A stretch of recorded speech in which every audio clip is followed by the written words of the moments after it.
예, 조국 법무부 장관을 둘러싼 여야의 대치 전선이 국회 국정조사 문제로 이동한 가운데 26일부터 진행될 국회 대정부 질문 역시 조국 인사청문회 2라운드가 될 것으로 전망돼 민생 실정 국회에 대한 우려를 낳고 있습니다. 네, 조국 장관 부인과 관련된 의혹 수사가 속도를 내는 가운데 오늘 조국 장관은 예고한 대로 검사와의 대화 시간을 갖습니다.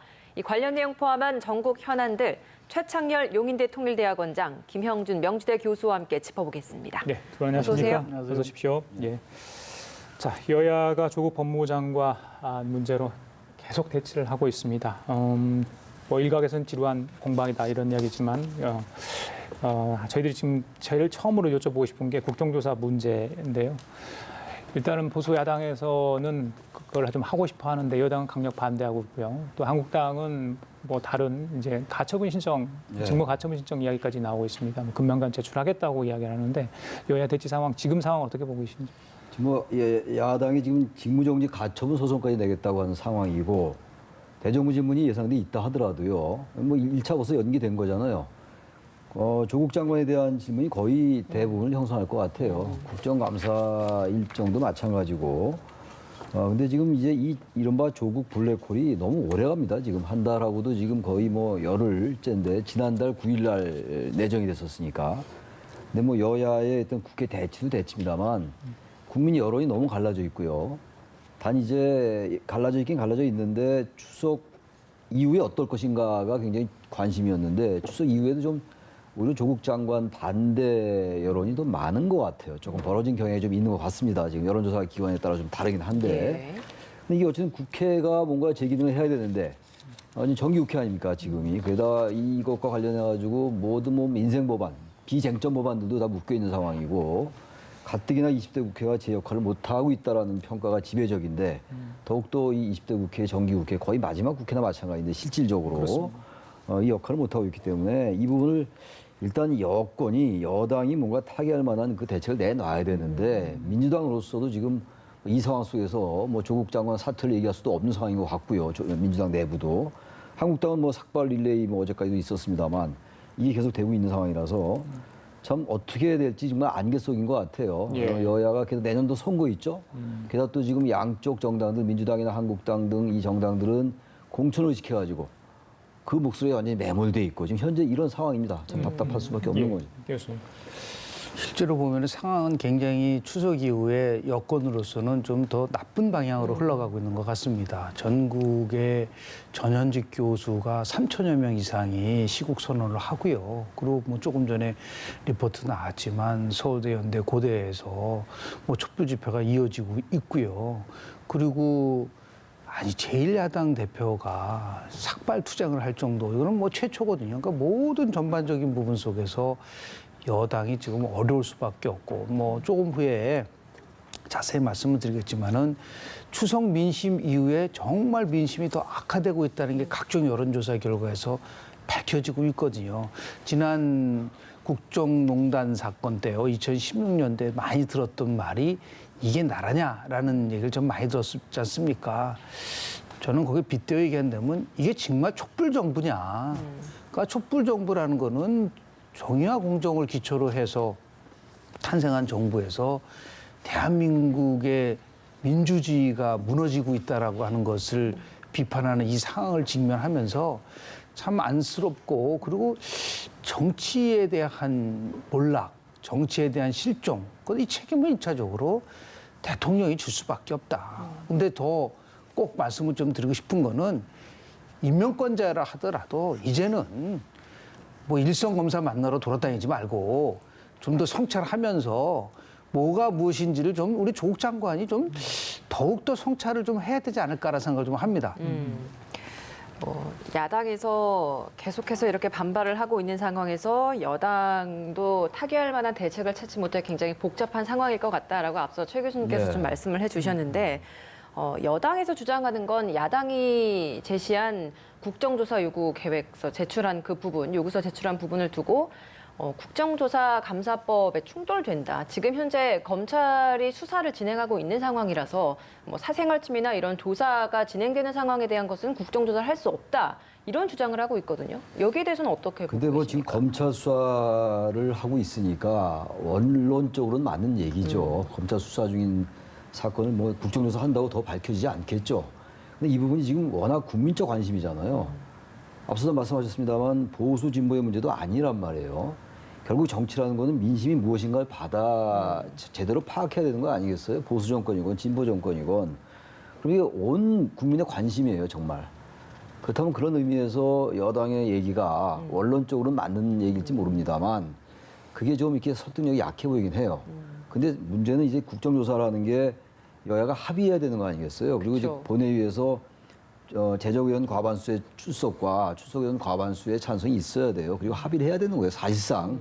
근데 민주당이 합의해 줄 리가 없죠. 그리고 정의당도 여기에 대해서 반대 입장이고 지금 뭐 대한정치연대도 조금 이에 대해서 국정조사에 대해서는 좀 반대 입장으로 제가 알고 있어요. 일단 검찰 수사를 지켜보자 이런 입장이라서 네. 지금 뭐 한국당이야 이런 얘기 할 수가 있는데 이 지금 국정조사 하자 말자가 본질은 아닌 것 같아요. 어차피 되기는 어려울 것 같고 돼야 된다 되지 말아야 된다라는 건 의미가 없는 것 같고 이미 현재 이 조국 장관에 관련된 여러 가지 의혹들 특히 펀드 관련 의혹이 많이 나오더라고요. 요즘은 입학 관련보다도 이런 것들이 어떻게 진행되느냐가 중요한 것이지 지금 뭐 여야가 항상 뭐 싸우다 보니까 이제 국민들은 한국당의 목소리조차도 이제 크게 진정성이 안 느껴지고 민주당은 민주당대로 내년 공천 의식하다 보니까 당내에서 이견 다른 목소리가 너무 안 나고 있고 이런 상황이라서 국회에서 국정조사 얘기되는 건 별 큰 의미가 없는 것 같아요.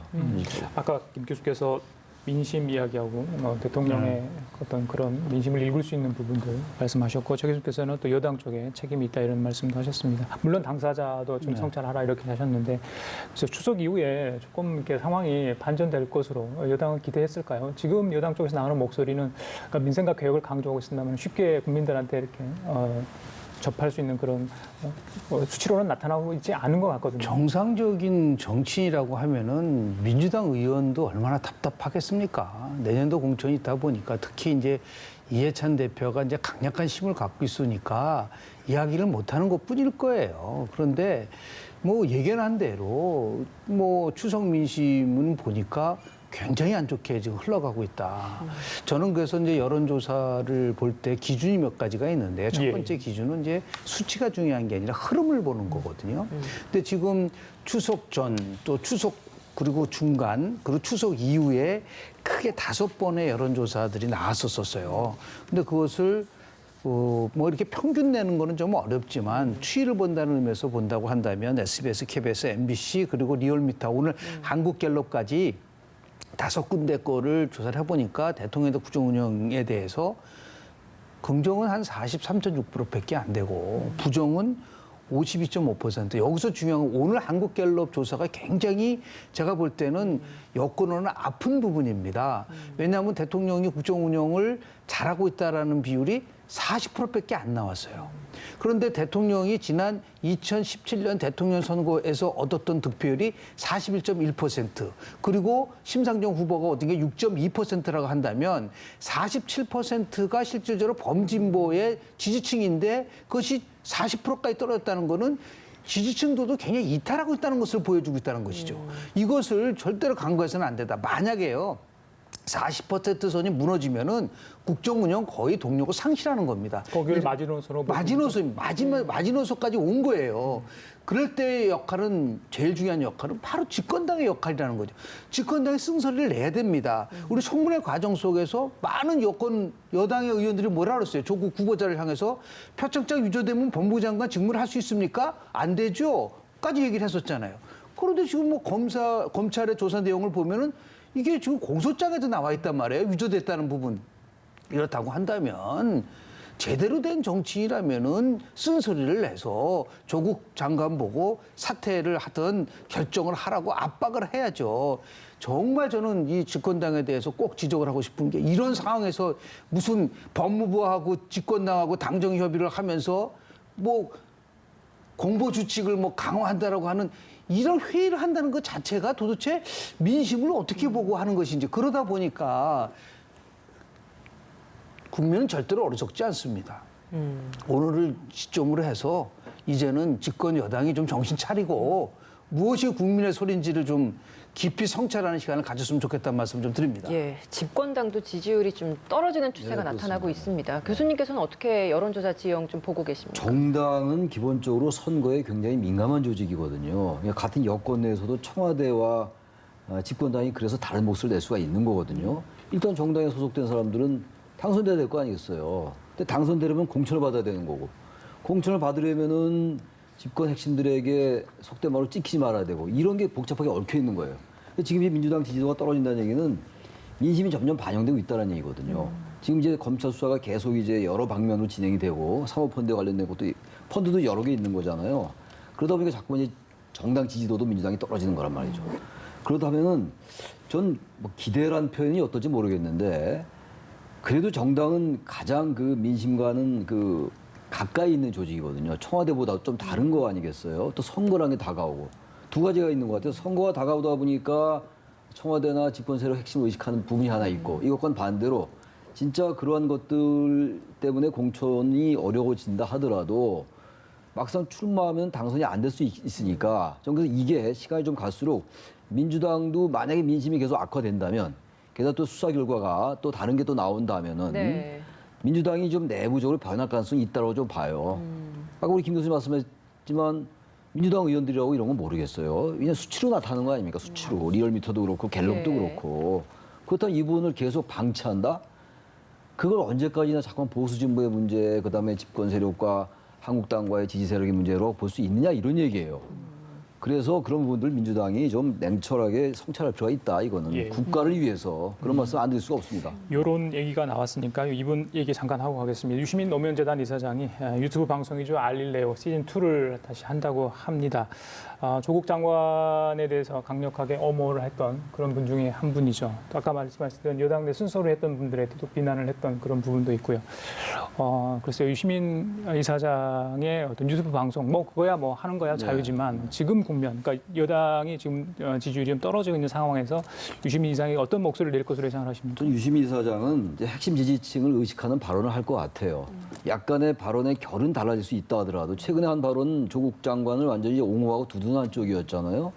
근데 약간의 결은 달라질 수 있을지 몰라도 이럴 때일수록 더욱더 이 지금 집권 세력의 선두에 서서 자신이 나가서 방어해야 되겠다는 생각을 한다면 여전히 조국 장관을 좀 옹호하는 발언이 나올 가능성이 있지 않느냐는 생각을 합니다. 저는 개인적으로.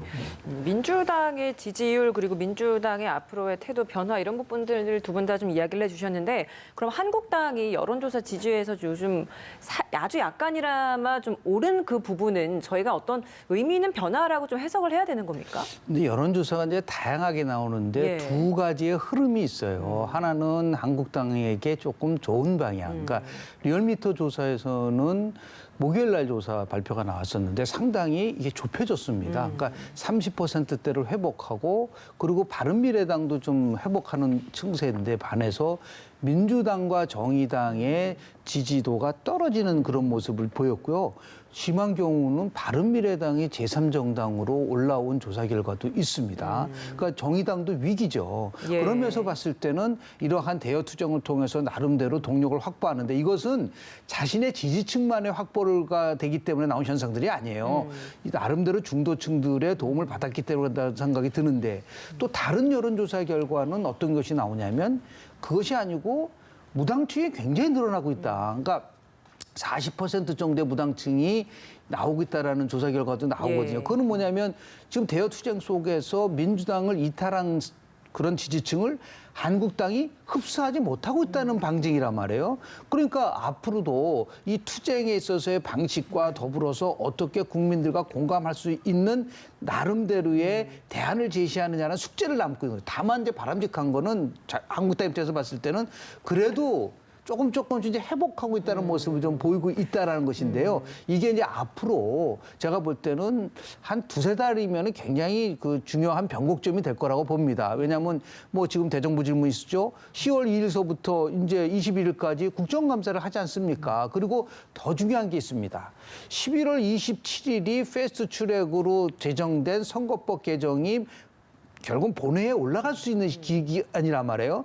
그때까지 어떻게 한국당이 국민들로부터 지지를 확보하고 더 나아가서 보수 통합의 틀을 마련하느냐에 따라서 예. 향후에 달라질 달라질 것이다. 수 있지만 예. 그렇지 못할 경우에는 상당히 똑같은 거. 예, 김 교수님 잠깐만요. 알겠습니다. 네. 자, 조국 법무장관이 첫 검사와 대화를 해서 의정부 지검에 도착을 했는데요. 네, 현장 화면 평검사들과 만나서 현장 의견 듣는다고 합니다. 잠시 들어보시겠습니다. 네, 검찰 개혁을 위해서는 누구보다도 일선 현장에서 묵묵히 일을 하시는 검사분들과 직원분들의 생생한 목소리를 듣는 것이 중요하다고 생각을 했습니다. 오늘 뭐 검찰 개혁 내용이건 또는 일선에 일하는 분들의 애로사항이든 주제에 제한 없이 생생한 목소리를 듣고자 합니다. 그리고 그 자유로운 분위기에서 얘기할 수 있도록 그 일체 상사분들의 배석 없이 얘기를 듣고 그 얘기를 제가 추후에 취합을 해서 이후 과정에 반영하려고 합니다.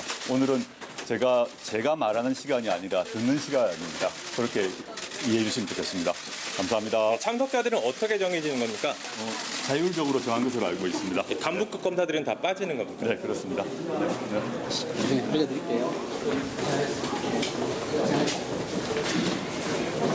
네, 두 분과 바로 이야기를 하겠습니다. 조국 법무부 장관 첫 검사와의 대화를 위해서 의정부 지검에 도착을 했습니다. 도착을 해서 기자들의 질문에 자유로운 분위기 속에서 우리 상사들, 그렇죠, 간부들 배석 없이 자유롭게 이야기를 하겠다. 검찰 개혁을 위해서 생생한 목소리를 듣겠다 이런 이야기를 했습니다. 뭐 이건 하겠다고 했으니까요. 그동안 쭉 취임 이후의 행보를 보면 검찰 개혁 의지를 여러 번 드러냈는데 오늘 검사와의 대화. 많은 분들이 예전에 했었던 노무현 전 대통령의 검사와의 대화를 떠올리는 분들이 있더라고요. 물론 그때와 좀 차이는 있습니다만 조국 장관의 어떤 이 행보 어떻게 보십니까? 그래서 2003년도에 노무현 전 대통령의 검사와의 대화 다들 기억하시잖아요. 옆에 강금실 법무부 장관이 있었고, 근데 검사들이 굉장히 도발적인 질문도 하고 그랬어요. 그래서 이쯤 되면 막가자는 거 아니야 이래서 그 얘기가 좀 회자되고 있는데 그랬었죠. 조국 장관의 검사와의 대화 좋습니다. 뭐 장관이 검사와 대화하는 거 좋고 그런데 지금 현재의 상황의 맥락과 띄어서 생각할 수가 없는 거잖아요. 그럼 검찰 개혁을 하긴 해야 되는데 조국 장관이 여러 가지 지금 이제 의혹에 지금 휩싸여 있는 것이고 또 지금 아마 조국 장관은 평검사들과 검찰 수뇌부와는 좀 생각이 다를 수 있다라는 생각도 할 수 있을 것 같기도 해요. 그래서 만약에 평검사 사이에서 조국 장관이 생각하는 여러 얘기가 나오면 그 부분을 가지고 또 이제 자신의 입지도 강화하는 이렇게 활용할 수도 있을 것 같기도 하고요.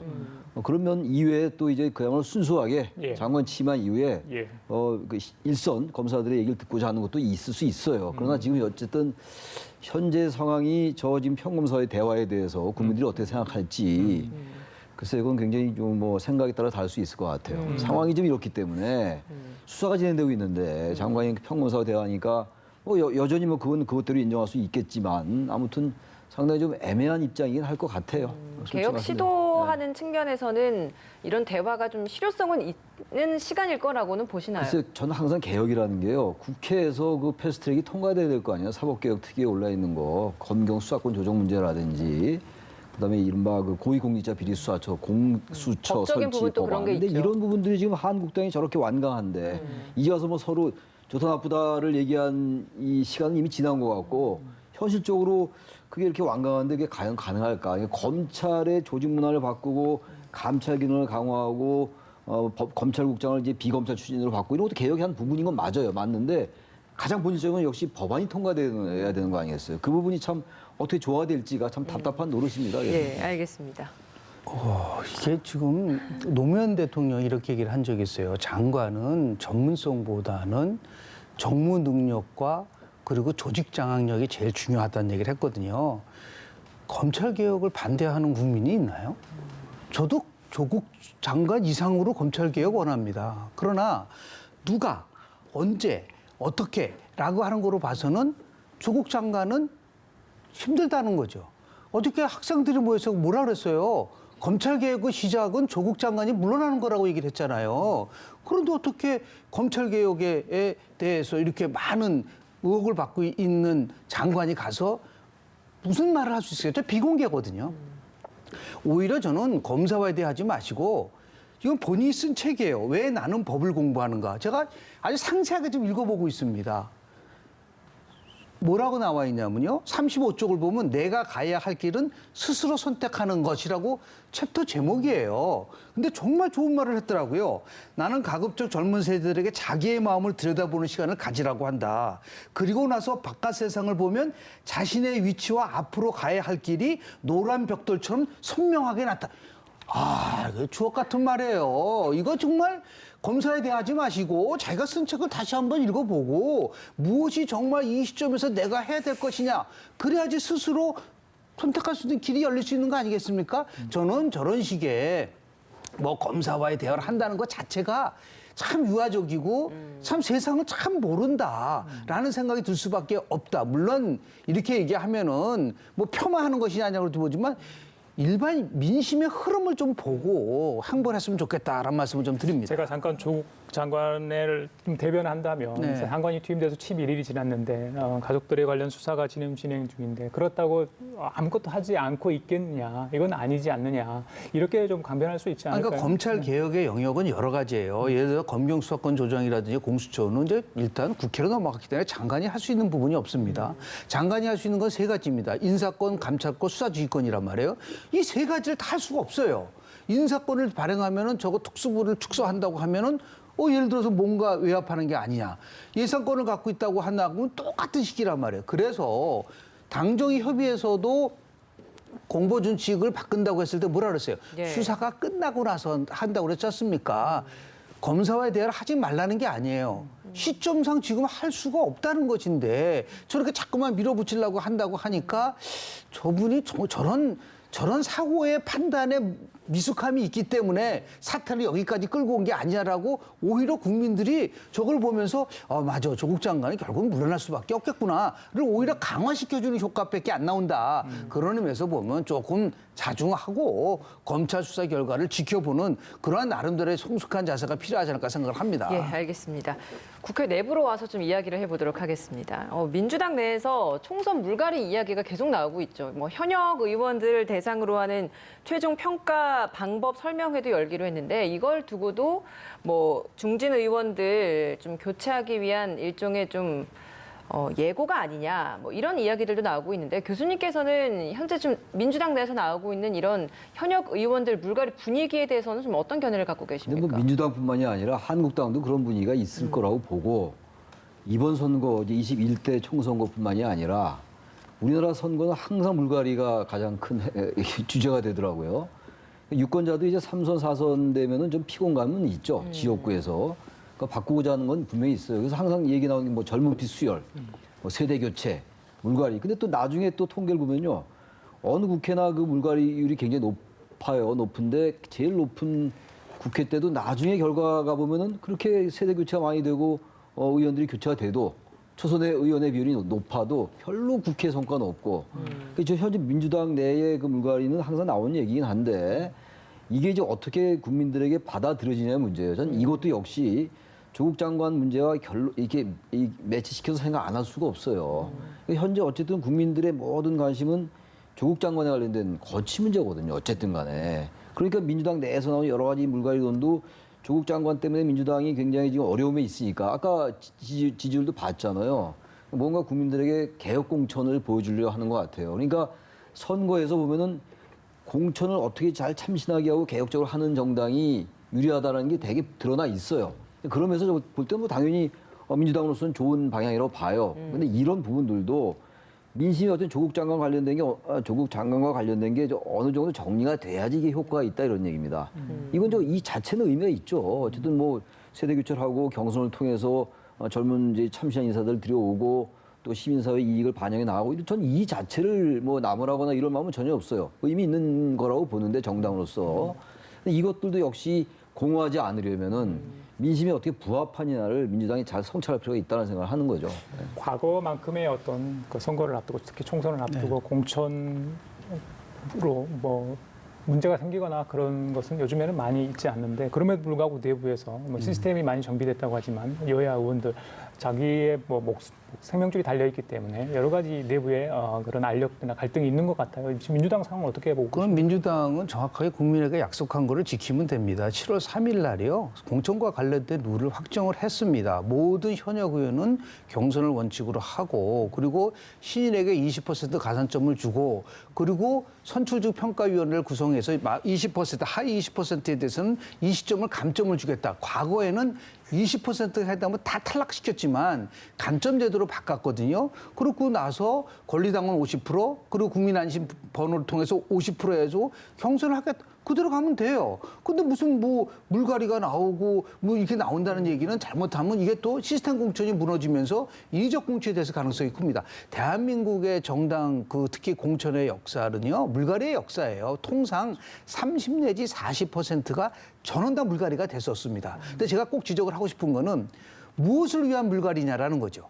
이게 지금 형식적으로는 지금 128명이 민주당 의원인데요. 90명이 초재선입니다. 그러니까 70.3%가 초재선이고 나머지 30%는 이제 3선 이하의 중진인데 이런 사람들을 교체를 한 이유가 새로운 인물이 들어오는 거를 결국은 새로운 시스템 공천을 하겠다고 하지만 그 이면에는 뭐냐면 혹시나 친문 친정 체제를 강화시키기 위해서 공천을 하려고 하는 것이 아니냐. 대통령이 뭐 이제 집권 후반기로 가져가면은 권력 누수를 막을 수 있게끔 친문 공천을 강화하겠다. 그러다 보니까 자연스럽게 뭐 민주연구원장인 양정철 원장이라든지 백원우는 나는 안 나간다라고 얘기를 했지만 그 이면 속에서는 안 나가니까 칼자리를 줄 수 있다고 얘기를 하고 있거든요. 그래서 집권당 내에서 인위적으로 공천에 개입을 해가지고 정말 대통령의 지지를 강화시키기 위해서 공천하면 100% 실패한다. 그게 2016년도 당시에 새누리당이요. 많은 의석을 얻을 거라고 하는데 공천 파동 때문에 결국 원내 제2당으로 추락하지 않습니까? 이러한 우를 범하지 않기 위해서라면 정해진 룰에 따라서 절차에 따라서 시기에 따라서 하는 그런 걸 보여줘야지 지도부가 칼을 막 휘두른다고 한다? 그렇다고 한다면 지금 내재돼 있지만 아마도 이 조국 사태와 맞물리면서 결국은 대통령이나 집권당 지도부에 대해서 공격할 수 있는 빌미가 될 수 있는 그게 바로 내용이라고 볼 수 있는 것이죠. 우리나라 그 경선을 보면 말이죠. 경선 룰이 있잖아요. 각 지역구에서 이제 그 공천할 후보를 뽑는데 현실적으로 막상 정당에 있는 사람들하고 얘기를 나눠보면은 그런 룰에 따라서 한다 하더라도 정당 지도부의 입김이 많이 작용한다고 그러더라고요. 얼마 뭐 조작까지는 아닌데 유리하게끔 그것도 하나 원칙을 정해가지고 하위 몇 프로까지는 감점 주고 뭐 이제 신진에게는 가산점 주고 여러 가지가 있잖아요. 권리당 50% 지금 말씀하신 것처럼 있는데 정당의 그 지도부의 눈치를 안 볼 수밖에 없는 게 막상 뚜껑 열면은 억울해하는 사람들이 굉장히 많아요. 여야 마찬가지예요. 그래서 저는 우리나라 거기 덧붙여서 드리고 싶은 말씀이 우리나라의 공천 제도가 여당 야당 굉장히 제도 훌륭해요. 나름대로. 근데 그게 이 실행되는 과정에서 상당히 이제 후보들 입장에서 볼 때는 불공평하다고 보는 게 많은 것 같고 결국은 정당 지도부나 핵심 세력들의 입김이 작용한다고 보는 게 많은 것 같아요. 그러다 보니까 어떤 정치 사회적인 이슈가 나올 때 소신껏 의원들이 공천을 앞두고는 말을 잘 못하는 거예요. 그래서 공천 제도를 그냥 외형적인 이런 것만 볼 게 아니라 정당 내부에 이걸 좀 우리가 면밀하게 들여다볼 필요가 있을 것 같은데 참 그게 참 답답한 노릇이긴 해요. 복잡한 사안이 많이 얽혀 있을 그렇습니다. 것 같다는 생각이 많이 듭니다. 바른미래당 내용 이야기를 좀 안 할 수가 없습니다. 그제 밤 늦게 윤리위에서 하태경 최고위에게 직무 정지 6개월 처분을 내렸죠. 여기에 있어서 지금 비당권파 내에서는 최고위 5명이 지금 윤리위에 대해서 효력이 없다라고 지금 해놓은 상황이기 때문에 이 윤리위의 결정 자체를 받아들일 수 없다라는 입장이거든요. 지금 바른미래당이 전체적으로는 28명인데요. 실질적으로 바른미래당에서 활동하는 의원은 24명입니다. 그중에서 비당권파가 19명이고 15명이고요. 당권파가 9명이기 때문에 숫자적으로 따지면 비당권파가 더 많아요. 그런데 바른미래당은 정말 누차 이런 얘기하기는 좀 죄송하지만 바르지도 못하고 미래가 없다. 그러니까 자꾸만 그리고 손학규 대표는 공개적으로 얘기를 했잖아요. 추석 전까지 봐서 지지율이 10% 넘지 않으면 물러나겠다 얘기하면 되도록이면 그걸 지켜야죠. 그런데 지금은 나갈 의사가 없다고 하니까 그런 상황 속에서 지금 하태경 최고위원을 징계를 하니까 결국은 어떤 얘기냐면 당신들이 나가라는 거 시그널이냐라는 부분이고 비타코파도 왜 우리가 나가느냐 이런 부분이지 않습니까? 그래서 최고위원회에서 윤리위의 결정을 뒤집을 수 있느냐 없느냐라는 부분들 속에서 또 계속해서 이 내용을 겪을 수밖에 없는데요. 그러니까 한마디로 해서 리더십의 붕괴라고 볼 수밖에 없습니다. 누차 강조하지만 이걸 해소할 수 있기 위해서는 지금 손학규 대표, 유승민 지금 의원 그리고 안철수 전 대표 3명이 모여서 앞으로 바른미래당을 어떻게 바르고 미래를 이끌어 가져갈 것이냐라고 하는 그 부분을 빨리 이렇게 해야 된다. 그렇지 않고 이렇게 놔둬버리면요. 지금 다 따로따로 놀잖아요. 그러니까 이게 따로 국밥당이 돼가지고 도대체 국민들에게 어떻게 설득을 할 수 있을지에 대해서 참 안쓰럽다라는 말씀을 좀 드립니다. 예, 오늘 뭐 지상욱 의원도 그 최고위 회의에서 윤리위 결정 받아들일 수 없다라고 주장을 했고 굉장히 좀 일정 부분 좀 충돌도 있었었는데 사실 뭐 그렇다고 해서 당권파는 나가지도 않을 것 같은데 비당권파 입장에서도 창당 정신에 위배되는 사람들이 들어와서 지금 이렇게 해치고 있는 것이지 우리가 나갈 이유가 없다라고 주장을 하고 있는 거잖아요. 서로 갈라지지도 않고 있는 상황인데 어떻게 좀 마무리될까요? 합의위원도 어렵고 그대로 가는 것도 너무 우습고 이제는 예. 이제 와서 뭐 손학규 대표 측이 하태경 의원 그 당직 6개월 정지시킨 거 좋다 나쁘다 할 계제도 다 떠났어요 이제. 그 전에 또 얼마나 또 막말을 많이 했습니까 당 대표한테. 당 대표 앉혀놓고 얘기도 했고. 그러니까 지금 바른미래당의 여러 가지 문제들은 구조적인 게 첫째고 일단 생각이 맞질 않아요. 바른정당계와 국민의당에서 온 국민의당계하고 또 다르긴 합니다만 호남계하고 생각이 다르고 그런 이제 구조적인 문제가 하나 있고 또 하나가 감정적인 문제도 많이 개입됐어요 이제 이미. 손학규 대표 입장에서도 지금 물러나기가 힘든 거예요. 지금 저렇게 막 공격을 당하고 있는 상황에서 물러나기도 어려운 상황이고. 저는 그래서 이게 내년 총선에 또 결부될 수밖에 없어요. 정계 개편 얘기가 나오는 거 아닙니까? 그럼 이제 바른정당계가 어쨌든 한국당하고 잘 합쳐서 뭔가 보수통합을 하고 싶은데 유승민 의원은 지금 보수통합을 하고 싶어도 박근혜 전 대통령 탄핵에 대한 입장은 여전히 다르단 말이에요. 이 부분이 하나 있고. 조국 장관을 고리로 해서 뭔가 통합을 하고 싶지만 그 부분이 해결이 안 돼 있어요, 지금. 그것도 이제 바른미래당의 호남계는 호남계대로 지금 바른미래당 간판을 가지고는 선거에 출마하기 어렵다는 생각을 가지고 있고 그다음에 대한정치연대가 뭐가 하고 싶은데 그 명분도 좀 약해 보이고 이런 게 복잡 다단하게 얽혀 있어요. 거기다 싸움 매일 저렇게 하고 있고 그러니까 서로 이제 하나의 행동 가지고 막 뭐 유승민 의원이 그랬잖아요. 손학규 대표가 왜 이렇게 추하게 정치를 하느냐. 근데 그 손학규 대표는 손학규 대표 측대로 또 유승민 의원들에게 또 그런 얘기 할 수 있을 것 같고 그러니까 사안 하나하나를 가지고 네가 잘했다 잘못했다 얘기를 하기는 이미 지나온 거예요. 그러니까 저는 어떻게든 정리가 될 겁니다. 선거가 다가올수록. 선거가 지금 7개월 남았잖아요. 선거 7개월이면 거의 7년이에요.